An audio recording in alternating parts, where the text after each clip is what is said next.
헛되고 헛되며 헛되고 헛되니 모든 것이 헛되도다. 전도서 1장 2절 말씀인데요. 전도서는요, 만약에 이 세상이 하나님이 없다면 이라는 가정으로 써내려 갑니다. 그렇다면 이 세상에 있는 모든 것들과 거기서 일어나는 모든 일들, 그리고 우리의 삶이라는 것이 그저 무의미하고 헛될 뿐이다 라는 메시지를 던지죠. 아무리 생각해도 맞는 말인 것 같습니다. 개인적으로는 그렇게 느끼지 않는 분들도 계시지만 이 세상의 모든 일들을 우리가 가만히 살펴보면 참 무의미한 것 같고 헛된 것 같아요. 아시잖아요. 돌고 돕니다. 지난 일주일 동안도 우리가 열심히 살았지만 살아놓고 보면 별로 기억나는 게 없어요. 그렇죠? 또 똑같은 한 주간 보냈다 싶죠. 그런데 전도서는 그런 이야기 이어가다가 3장 11절에 가서는 갑자기 이런 이야기를 들려줍니다. 하나님이 모든 것을 지으시되, 헛된 것까지 다 포함된 거죠. 때를 따라 아름답게 하셨고 또 사람에게 영혼을 사모하는 마음을 주셨느니라. 우리는 헛된 세상에서 헛된 인생 살아갑니다. 하지만 다행스럽게도 하나님은 그런 우리들을 위해서 진짜 귀한 선물 하나를 주셨는데 그게 무엇인가 하니 바로 영혼을 사모하는 마음입니다. 아마 여러분들도 궁금해하신 적이 있으실 것 같아요. 왜 하나님은 나를 그리고 우리를 사랑한다라고 말씀하시면서도 늘 이렇게 문제만 충만하고 부족한 것들만 차고 넘치는 세상에 살게 하시는가? 내가 예수를 믿는데도 불구하고 왜 하나님은 내 인생에 내 힘으로 풀어낼 수 없는 문제들만 계속 이어지게 만드시는가? 이런 질문 해보신 적이 있을 거예요. 물론 우리가 그 이유를 다 알 수는 없지만요. 그래도 한 가지만큼은 분명합니다. 하나님은 우리가 영원하고 완전한 것들을 그리워하라고, 그 그리움을 되찾으라고 그러시는 거예요. 인간은 목이 마르야 물을 찾죠. 배가 고파야 음식을 찾게 돼 있습니다. 성도 여러분, 땅의 것들 그리고 땅에 있는 일들이 다 그렇습니다. 순간적인 것들은요, 영원한 것들의 그림자예요. 불안한 것들은 너희가 영원한 것들을 생각하고 바라보라는 하나님께서 우리에게 보내시는 사인의 역할을 합니다. 땅에 있는 모든 것들은 하늘의 것들을 생각해보라는 하나님의 손가락입니다. 우리가 이 세상의 허무한 것들을 그렇게 사용하게 되면 오히려 그 허무한 것들 덕분에 우리의 삶은 참되어지고 또 충만해질 수가 있어요. 바로 이것이 이 세상에서 우리가 겪어내는 허무한 일들, 또 이 세상에 있는 허무한 것들을 사용하는 사용 방법이고요. 바로 이렇게 이 허무한 것들을 대하고 사용할 때 그것들은 놀랍게도 그 허무하기 때문에만 우리에게 줄 수 있는 유익들이 있는 겁니다. 그래서 이 전도자는 그렇게 이야기한 것이죠. 세상에 있는 모든 것들이 헛되지만 그 헛된 것들조차도 하나님이 때에 따라 아름답게 내신 거다라고 말이죠. 율법은 장차올 좋은 일의 그림자일 뿐이요 참 형상이 아니므로 해마다 늘 드리는 같은 제사로는 나오는 자들을 언제나 온전하게 할 수 없느니라. 하나님은 이스라엘 백성들에게 율법과 제사를 주셨습니다. 이거 붙들고 살라고 믿으라고 주신 겁니다. 그런데 여러분, 율법은 이 율법을 지켜서 거룩해지고 완전해지라 하고 주신 것이 아니었어요. 사람은 절대로 율법을 완전하게 지킬 수가 없기 때문입니다. 제사가 율법의 핵심이 되어 있는 것만 보아도 그걸 알 수가 있는데요. 제사는 무엇보다도 죄를 처리하기 위해서, 죄 문제를 해결하기 위해서 하나님께서 주신 방편입니다. 그렇기 때문에 제사는요, 인간의 실패를 전제로 하고 있어요. 인간이 죄인이고 죄를 지을 수밖에 없다라는 사실 위에 세워져 있는 것이 제사제도입니다. 하지만 안타깝게도 이 제사, 그러니까 인간 제사장이 제물로, 짐승제물로 드리는 이 제사는 인간의 죄 문제를 근본적으로 해결할 수가 없었습니다. 그것이 바로 이 율법과 제사를 붙들고 하나님 앞에서 살아가야 하는 인생의 갈증 같은 것이었습니다. 그것밖에 없는 거예요, 방법이. 그죠? 하나님 앞에 어떻게든 살아가고 하나님 앞에 설 수 있는 방법이 그것밖에 없는데 그걸로 안 되니 인간이 느끼는 영적인 갈증들이 얼마나 깊었겠습니까? 대속죄의 제사만 우리가 생각해 보아도 그걸 분명히 알 수가 있는데요. 제사는 1년에 한 번씩 반복되고 또 반복되었습니다. 한 사람의 기준에서 보면 그 사람이 태어나서 죽을 때까지 1년마다 반복된 것이죠. 왜 그랬을까요? 그건 그 모든 제사들이 그 사람의 죄를 없애주지 못했기 때문이에요. 뿐만 아닙니다. 이스라엘 백성들이 제사를 드리려고 나올 때 그들이 빈손으로 나오나요? 그렇지 않죠? 늘 제사를 드리러 나올 때는 그 손에 뭐가 들려 있습니까? 흠없고 점없는 1년 된 양들이 들려져 있어요. 자, 그 양은요, 원래는 자기가 집에서 고이고이 키운 양이에요. 그러니 굉장한 애틋한 애정이 있겠죠. 근데 그 제물이 제사장의 손에 넘겨져서 처참하게 죽어요. 피를 흘리죠. 온몸이 토막토막 납니다. 불에 살라져 버려요. 제물을 드린 사람은요, 그 모든 광경을 그 앞에서 계속해서 지켜보고 있어야 합니다. 자, 그렇다면 그래도 양심이 있는 사람이었다면 그 광경을 보면서 무슨 생각을 하고 어떤 것을 느꼈을까요? 저긴 안 돼 하지 않았겠습니까? 내가 죄를 지어서 내가 흠없고 점없이 살지 못해서 저 양이 나 대신 죽는구나 라고 했을 겁니다. 그리고 무엇보다도 제사가 끝나고 돌아가면서도 지금은 내가 이렇게 죄를 용서받고 다시 하나님의 은혜 안으로 들어와 있지만 나는 1년이 지나면 또다시 똑같은 죄를 범한 죄인으로서 저 앞에서 저 모양으로 서게 되겠구나 라고 생각하게 될 거예요. 그러면서 분명히 죄를 용서해 주시는 하나님의 은혜를 경험하지만 동시에 그 죄 때문에 절망하고 좌절하는 일도 함께 경험할 수밖에 없었을 것입니다. 자, 그렇다면 우리가 생각해 볼까요? 여러분, 이 제사가 죄 문제를 해결한 것입니까? 해결하지 못한 것입니까? 해결하지 못한 거예요. 우리는 짐승으로 드리는 제사가요, 그 제사 드리는 사람의 죄를 완전히 용서해 주었다라고 생각하기 쉽지만 사실은 그렇지가 않았던 겁니다. 다시 1절로 돌아가서 보면요, 율법과 제사는 장차올 좋은 일의 그림자이고 참 형상이 아니라고 분명히 이야기하고 있어요. 제사의 목적이 뭡니까? 죄를 용서받는 거예요. 죄 문제를 해결하는 것인데 그게 그림자였다고 하니까 그렇다면 무슨 이야기가 되는 거죠? 그 제사가 죄를 온전히 처리하기에는 너무나도 부족한 것이었다라는 그런 뜻이 될 것입니다. 다윗도 그걸 알고 있었어요, 여러분. 그래서 시편 32편 1절을 보면 허물의 사함을 받고 그 죄의 가리움을 받는 자는 복이 있도다 라고 이렇게 얘기해요. 그는 다윗은 제사가 그저 죄를 가려주는 정도의 역할만 할 뿐이라는 것을 잘 알고 있었던 거예요. 바울이 로마서 3장 25절에서 이 예수를 하나님이 그 피로써 믿음으로 말미암는 화목제물로 세우셨으니 이는 하나님께서 길이 참으시는 중에 지은 죄를 간과하심으로써 자신의 의로움을 나타내려 하심이니 라고 말한 것도 그래서예요. 여기서 바울은 하나님께서 구약 시대에 성도들이 지은 죄를 어떻게 하셨다고 이야기하죠? 간과하셨다고 얘기해요. 간과했다는 게 도대체 무슨 뜻입니까? 슬쩍 지나갔다는 뜻이에요. 여러분 놀랍게 해도 이 간과라는 단어가요, 6월절이라는 단어가 똑같아요. 그게 무슨 뜻입니까? 출애굽 때의 죽음의 사자가 문설주에 양의 피를 바른 집을 그냥 지나쳤던 것처럼 하나님은 나중에 예수님께서 그들의 죄 문제를 완전히 해결해 주실 때까지 그 죄를 용서해 주신 것으로 치고 슬쩍 넘어가셨다라는 뜻입니다. 죄인들에게는 이것만 해도 엄청난 은혜죠.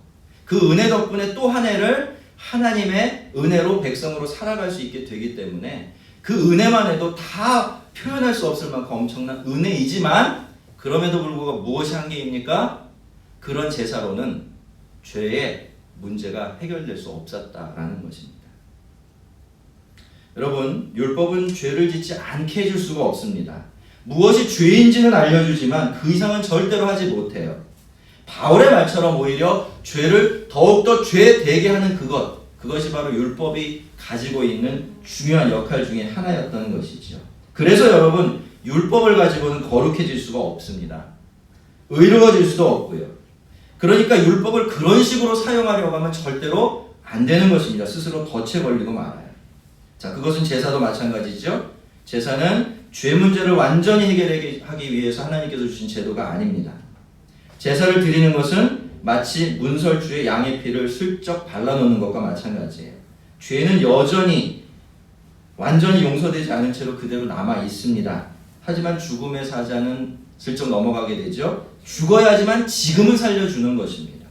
이것을 확실하게 모르면요, 우리는 복음을 복음답게 믿고 그 복음을 누릴 수가 없어요. 여러분, 예수를 믿고 나서도요, 꼭 율법을 지키고 제사를 드리듯이 그렇게 신앙생활 하시는 분들이 많아요. 거룩하게 살려고, 바르게 살려고 애를 씁니다. 좋은 일입니까? 나쁜 일입니까? 아주 좋은 일이에요. 성도라면 당연히 그래야 되죠. 그렇지만 문제가 있는 겁니다. 자꾸 내가 무슨 규칙을 지키고 무슨 봉사를 하고 선한 일을 하면서 나는 의롭다, 나는 이 정도면 괜찮다 라는 자기 확신을 가지려고 하는 거예요. 그러다가 실패해요. 그죠? 그러다가 잘 나가다가 콕 꼬꾸라집니다. 그럼 또 그때는 어떻게 합니까? 그때는 제사를 드리듯이 예배를 드려요. 제물을 드리듯이 헌금을 드리죠. 참회 기도를 드리곤 합니다. 이것들도 사실 다 필요한 일이지만요, 이것이 내가 잘못한 것을 어떤 식으로든 보상하고 덮기 위한 시도라면 여러분, 이건 제사를 드리는 건 똑같은 겁니다. 그것은 그림자이지 참 형상이 아닌 거예요. 그래서 여러분, 그런 것들 가지고는 의로워질 수도 없고 또 죄를 없앨 수도 없습니다. 거기에는 그저 값싼 자기 만족만 있을 뿐이죠. 그렇게 해서 우리는 자꾸 복음의 은혜로부터 멀어지고 또 멀어지게 되는 거예요. 여러분, 인간은 자기 죄 문제를 절대로 스스로 해결하지 못합니다. 율법도 제사도 그 일을 하지 못했으니까 인간은 다른 그 무엇을 가지고도 자력으로는 의로워질 수가 없는 거예요. 무엇을 하고 안 하는 일 가지고는 하나님 앞에 도무지 받아들여질 수가 없는 거죠. 성경은 이것을 사람들에게 오는 모든 문제의 근원적인 문제다라고 그렇게 지적합니다. 왜 그렇습니까? 이 문제가 하나님과 우리 사이의 간격을 늘 만들어 놓기 때문이에요. 다른 말로 하나님으로부터 우리를 소외되게 만들어 버리는 거예요. 여러분, 그런 경험 한 적 있지 않으세요? 나는 정말 하나님 곁으로 너무너무 가까이 다가가고 싶은데, 그죠? 그 일이 아무리 원해도 되지 않는 그런 경험 하신 적이 있으시죠? 그런 일이 계속 벌어지게 되는 거예요. 여러분, 우리가 하나님으로부터 소외되고 하나님으로부터 멀어지는 것만큼 인생에 커다란 문제는 없는 겁니다. 우리가 겪어내는 모든 문제라는 것은 사실 거기서부터 나오는 것들이기 때문이죠. 하지만 여러분, 하나님은 은혜롭게도 그런 우리들 그냥 내버려 두지 않으셨습니다. 하나님께서 방법을 내시기로 한 거죠. 자, 5절부터 그 이야기가 나오는데, 히브리서는 시편 40편을 이용하면서 그 이야기를 풀어가고 있어요. 그러므로 이렇게 시작하죠. 무슨 뜻입니까? 율법도 안 되고 제사도 안 되니까 사람은 절대로 자기 힘으로 의로워지고 자기의 능력으로 하나님 곁으로 다가갈 수 없으니까, 그렇기 때문에 그래서 하나님께서 방법을 내셨다라는 겁니다.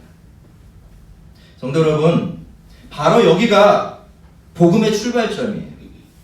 복음이 복음인 것은요, 사람이 할 수 있는 일을 대신해 주기 때문이 아니라 사람의 힘으로 절대로 할 수 없는 일을 해주기 때문에 복음은 복음입니다. 그래서 복음은요, 인간의 무능력함과 불가능함을 전제로 하고 있어요. 인간이 죄라는 가장 중요한 문제 앞에서는 정말 속수무책인 존재라는 것을 전제에 깔고서 복음이 들려지고 있는 것입니다. 그래서 이 그러므로라는 게 굉장히 중요한 거예요. 이 그러므로를 받아들일 때 비로소 복음을 만나게 되기 때문입니다. 주께서 세상에 임하실 때 그 뒤에 이렇게 이어지고 있죠. 그렇기 때문에 하나님의 아들이 사람이 되어서 이 세상에 오실 수밖에 없으셨던 것입니다. 그런데 그 전에 예수님은 하늘에서 하나님께 이렇게 말씀하세요. 하나님이 제사와 예물을 원치 아니하시고 오직 나를 위하여, 그러니까 예수님을 위하여, 그리스도를 위하여 한 몸을 마련하셨도다. 번제와 속죄제는 기뻐하지 아니하시니 이에 내가 말하기를 하나님이여 보시옵소서. 두루마리 책에 나를 가리켜 기록된 것과 같이 하나님의 뜻을 행하러 왔나이다. 여러분, 만약에 죄의 문제가 율법을 지키고 짐승으로 제사를 드리는 일로 완전히 해결될 수 있었다면, 우리가 우리의 노력과 종기적인 행위들로 우리의 의를 만들어낼 수 있었다면, 그렇다면 예수님, 하나님은 결코 다른 제물을 요청하지 않으셨을 겁니다. 그런데요, 여러분, 하나님은 한 몸, 그러니까 전혀 다른 한 제물을 마련해 주셨습니다. 이게 무슨 뜻일까요? 율법과 제사가 그 일을 하는데 실패했다라는 겁니다. 우리의 모든 노력과 인간의 종교와 어떤 도덕성이나 이런 모든 것들이 우리를 의롭게 만들어주는데 완전히 실패했다라는 그런 뜻이에요. 그래서 하나님은 짐승으로 드리는 그 제사를 기뻐하실 수가 없으셨던 거죠. 따로 한 몸을 준비하셨던 겁니다. 예수님도 하나님의 그런 뜻, 마음을 잘 알고 계셨어요. 그리고 그 뜻에 기쁘게 순종하셨습니다.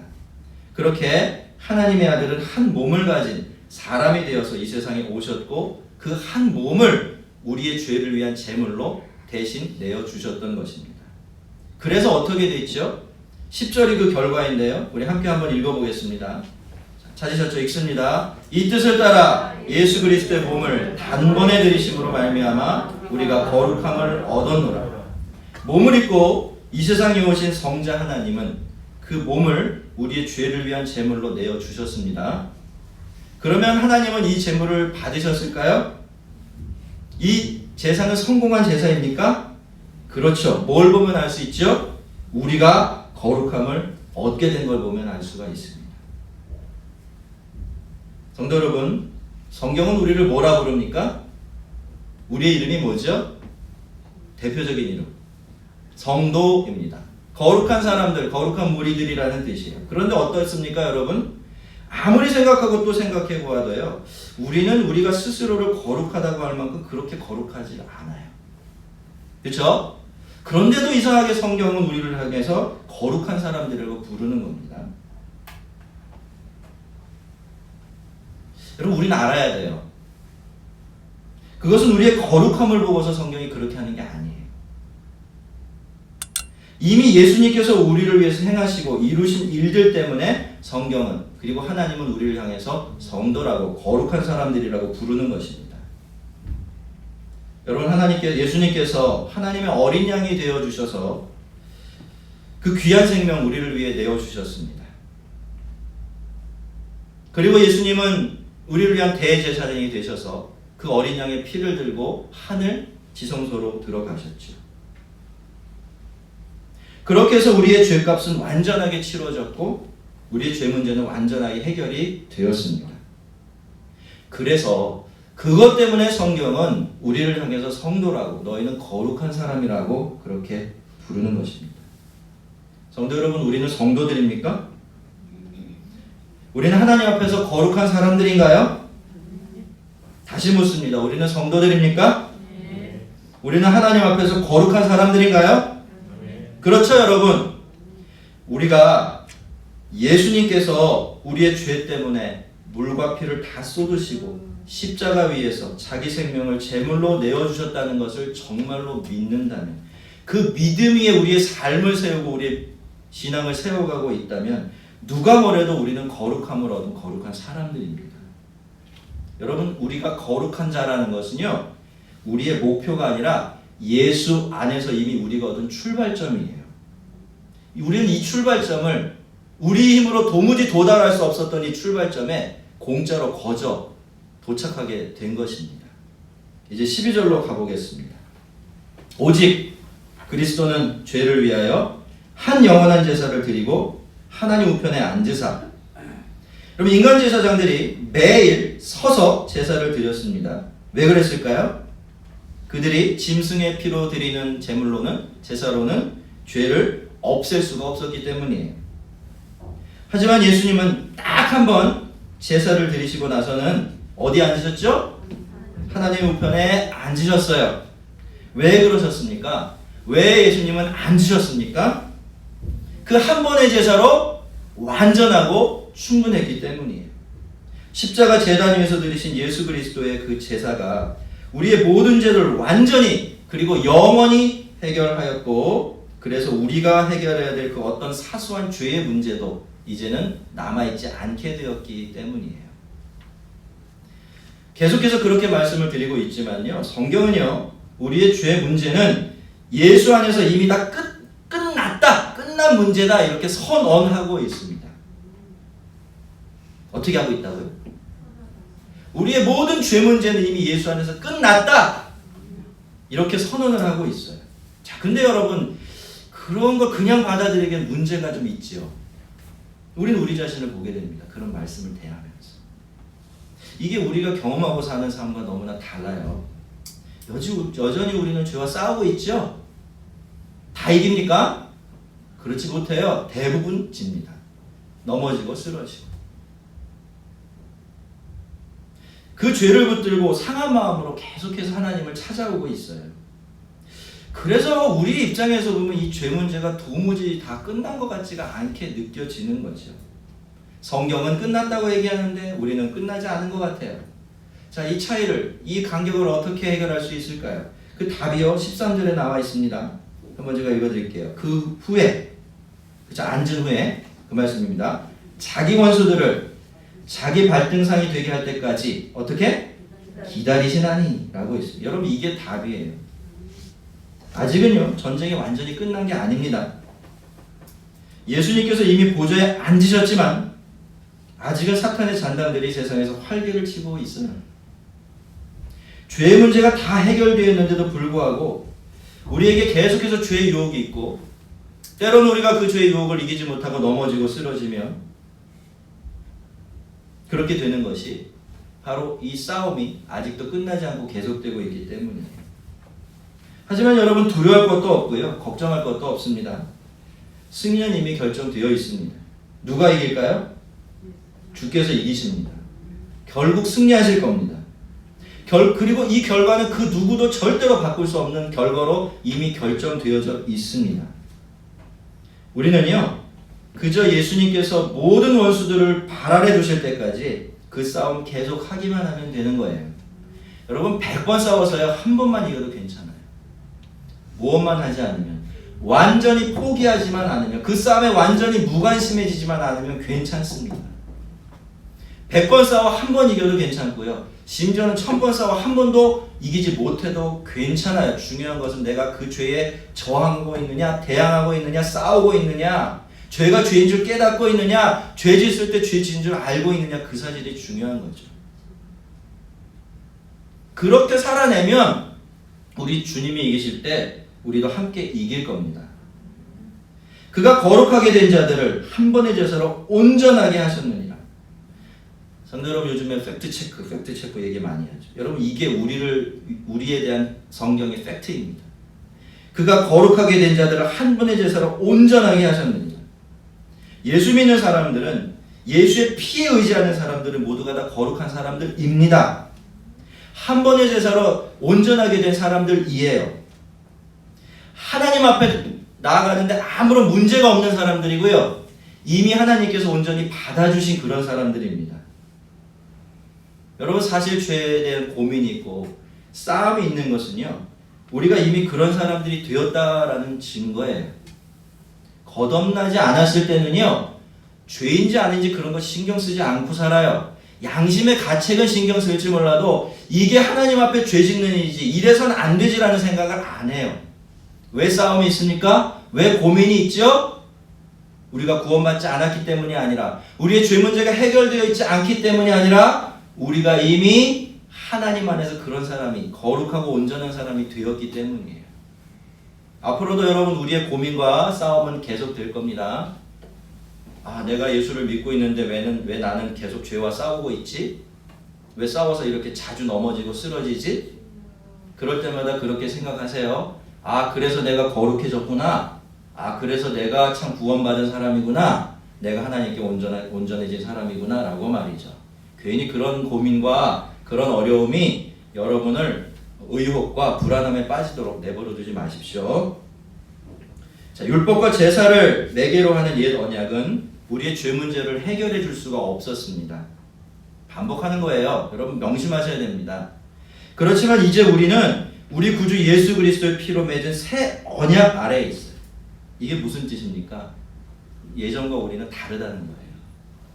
완전히 다른 형편 가운데, 다른 상황 가운데, 다른 상태로서 살아가고 있다라는 뜻이에요. 그래서 뭐라고 얘기합니까? 그리스도 안에 있으면 누구든지 무엇이든지 다 새로운 피조물이라고 얘기하는 거예요. 그만큼 새로워졌다라는 거죠. 자, 15절부터 우리가 17절 말씀 함께 읽어보겠습니다. 함께 읽습니다. 또한 성령이 우리에게 증언하시되 그날 이후로는 그들과 맺은 언약이 이것이라 하시고 내 법을 그들의 마음에 두고 그들의 생각에 기록하리라. 또 그들의 죄와 그들의 불법을 다시 기억하지 아니라 하리라 하셨어. 죄송합니다. 중간에 제가 생략했네. 여러분 이 부분은요. 그렇게 새 언약 아래서 새로운 사람들이 된 우리에게 얼마나 놀라운 변화가 일어나는지를 보여주고 있는 부분입니다. 첫째로 그리스도의 보혈로 죄 사함을 받은 사람들, 하나님 앞에서 거룩해지고 온전해진 사람들은 그 마음에 하나님의 말씀이 새겨지게 돼요. 여러분 이것이 성도들에게 성령님 안에서 일어나는 첫 번째 변화입니다. 무슨 변화가 일어난다고요? 우리의 심령과 생각에 뭐가 새겨져요? 하나님의 말씀이 새겨집니다. 이제 하나님의 말씀은요 더 이상 내 바깥에 있는 돌판에 새겨진 율법이 아니에요. 그걸 잘 지켜서 의로워지고 그걸 못 지켜서 죄인이 되는 그런 사람들이 아니고, 잘 들으십시오. 내가 잘해서 복을 받고 잘못해서 벌을 받는 그러한 율법적인 틀에 갇혀있는 사람들이 아닙니다. 그들은 하나님의 말씀을 따라 자기의 마음을 정하고 생각을 정할 줄 아는 사람들이에요. 그들에게는 하나님의 뜻대로 살고자 하는 소원이 생기고요. 거기 순종하고자 하는 열망이 생겨납니다. 그렇게 하나님이 기뻐하시는 백성이 되고 싶어하는 소원을 품게 되고요. 그 생각과 마음에 하나님의 말씀이 새겨졌기 때문에 기쁘게 그 길을 갑니다. 여러분 제가 요즘에요 정말 희한한 경험을 하나 하고 있어요. 군대 간 저희 집 첫째가 이제 자대 배치 받기 전에 특기 교육을 받고 있는데요. 아이가 군대 가기 전에도 저희들과 헤어져 있었잖아요. 근데 그때는요 그렇게 전화해라 전화 좀 해라 통 사정을 해도 전화가 안 와요. 어쩌다가 전화를 하면요 묻는 말에만 답합니다. 아니 이게 다였어요. 근데요 여러분 요즘은요 기회만 생기면 얘가 집에 전화를 해요. 와, 대단한 기적이 일어난 거죠. 근데 정말 놀라운 기적이 뭔 줄 아세요? 심지어는 무려 전화를 하면 아빠를 바꿔달래요. 그리고 그 전화통을 붙들고 저와 한참 대화를 하려고 듭니다. 여러분 뭐가 변한지 아시겠어요? 뭐가 변했죠? 아이의 마음이 바뀐 겁니다. 이제는요 부모에게 전화하는 일이요 더 이상 돌판에 새겨진 율법이 아니에요. 이제는 그것이 그 아이의 마음의 일이 되었고 자기 뜻이 된 것이죠. 물론 까먹을 수도 있어요. 또 귀찮아질 때도 있을 겁니다. 아니 실제로 전화를 안 할 때도 있을 겁니다. 그렇지만 그렇다고 해서 이 아이가 예전의 상태로 돌아간 건 절대로 아니죠. 더 이상 전하는 일이 율법을 지키듯이 제사를 드리듯이 해야만 하는 일이 아니게 되었고, 그것이 나의 의를 세우고 복받기 위해서 혼나지 않기 위해 사는 일은 더 이상 아니게 된 것입니다. 성도 여러분, 이것이 우리가 예수님의 흘리신 피로 죄사함을 받게 되어질 때 성령님께서 우리의 마음판에 일으키시는 놀라운 변화예요. 기적입니다. 성령님께서는 우리 하나님의 법을 우리의 마음에 두고 우리의 생각에 기록하십니다. 그렇게 성령님께서는 우리의 마음을 하나님의 말씀으로 거룩하게 하시는 거예요. 그래서 죄 용서의 은혜를 받은 사람들은 하나님의 말씀을 기뻐하고 즐거워하게 됩니다. 생각만큼 그 말씀대로 잘 살아내지 못하는 게 사실이지만 그래도 여전히 하나님의 말씀대로 살아보고자 하는 기쁜 소원과 열정을 품게 되는 거예요. 우리 마음에 우리의 죄를 용서해 주시는 보혈의 은혜가 부어질 때 우리는 이렇게 새 사람이 되어집니다. 그리고 이제 한 가지 더, 그리스도의 피로 맺은 새 언약이 만들어낸 또 놀라운 변화가 한 가지가 더 있는데, 그것은 또 내가 그들의 죄와 그들의 불법을 다시 기억하지 아니하리라 라는 이 약속이 우리에게 주어진다는 겁니다. 성도 여러분, 세상에 이런 은혜가 또 있습니까? 거룩하신 하나님께서 우리의 죄와 허물을 그저 용서해 주시는 것을 훨씬 넘어서서 아예 기억조차 하지 않으신다니, 여러분 이 말씀이 여러분에게는 아무렇지도 않게 그냥 믿어지시나요? 여러분 이게 얼마나 놀라운 일인지 아십니까? 이것은요, 이제 더 이상 하나님께서 문제 삼으실 우리의 죄 문제가 없다는 거예요.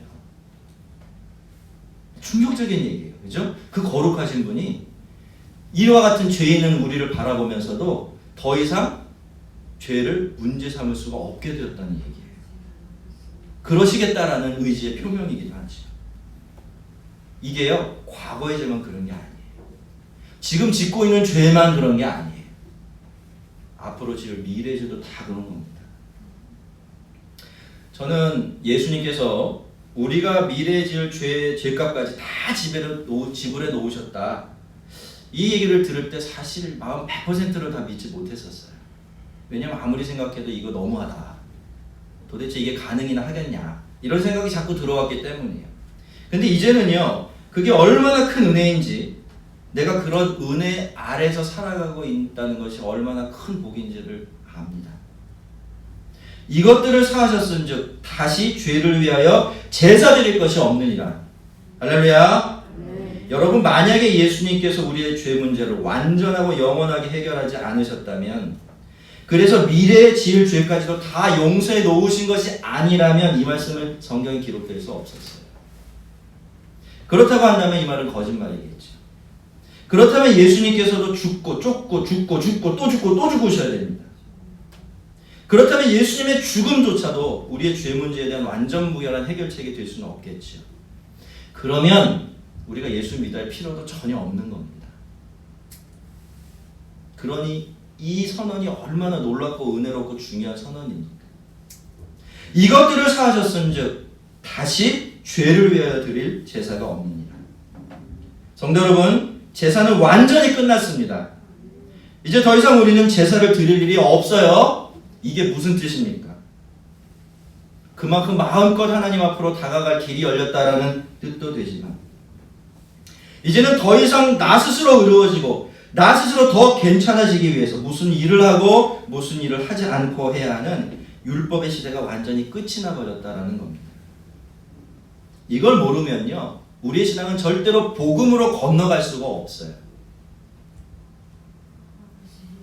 앞에서 제가 이 세상의 헛됨에 대한 말씀을 좀 드렸습니다만, 사실 율법도 제사도요, 이 세상의 헛된 것들 중에 하나예요.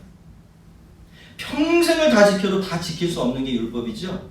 지키려고 하면 할수록 깨트릴 수밖에 없는 게 율법이니까. 율법이 아닙니까? 허무합니까? 허무하지 않습니까? 굉장히 허무해요. 제사는 또 어떤가요? 말씀드린 것처럼 아무리 드리고 또 드려도 한 사람이 죽을 때까지 매년 죄 지을 때마다 반복해야 하는 것이 이 제사입니다. 제사는 그렇다면 험한 일입니까? 험하지 않은 일입니까? 험한 일이 될 수밖에 없어요. 여러분, 이런 헛된 것들은요, 헛된 것들로 존재할 때만 의미가 있고 가치가 있어져요. 이런 헛된 것들이, 이런 그림자 같은 것들이 실체고 진짜 자리를 차지하게 되어지면, 우리식으로 표현하면 우리가 예수 그리스도를 바라보고 그 피에 의지하고 그 공로에 의거해서 하나님을 믿고 하나님을 따라가지 않고, 우리가 하는 일들을 통해서 제사를 드리듯이 율법을 지키는 일들 같은 그런 일들 가지고 하나님 앞으로 나아가면, 이 헛된 것들이요, 우리를 망하게 만들어버려요. 정말 헛된 것에 묶이고 갇히게 만들어버리는 것이죠. 여러분, 은혜가 은혜인 것은, 우리의 힘으로 얻을 수 없는 것은 우리에게 거저주기 때문이에요. 성도 여러분, 율법이 아니라 은혜입니다. 제사가 아니라 그리스도예요. 한번 따라해 보겠습니다. 다시 죄를 위하여 제사 드릴 것이 없습니다. 큰 소리를 해보세요. 다시 죄를 위하여 제사 드릴 것이 없습니다. 다시 죄를 위하여 제사 드릴 것이 없습니다. 믿습니까? 네. 명심하세요. 여러분, 이걸 잃어버리면, 이 은혜를 따라 살지 않으면 우리는 복음 바깥으로 나가버립니다.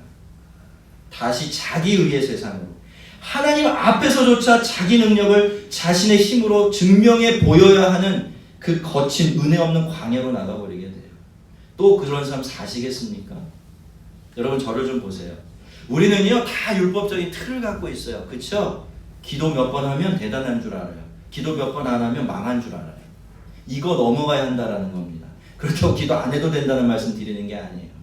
기도는 당연히 해야 되는 거예요. 그러나 그 기도가 나의 하나님 앞에서 어떠한가는 전혀 상관이 없다는 거예요. 여러분 생각해 보세요. 기도는 왜 합니까? 누굴 위해서 해요? 우리를 위해서 해요. 그죠? 솔직히 우리를 위해서 하잖아요. 근데 그게 어찌 우리의 의가 되죠? 여러분 왜 제사를 예배를 드립니까? 하나님을 바라보며 예배를 드리지만 실상은 안타깝게도 우리는 예배를 드리는 가운데도 무언가 하나님께 받지 않으면 안 돼요. 그죠? 예배는 그래서 하나님을 위한 것이지만 더욱더 우리를 위한 것이 될 수밖에 없어요.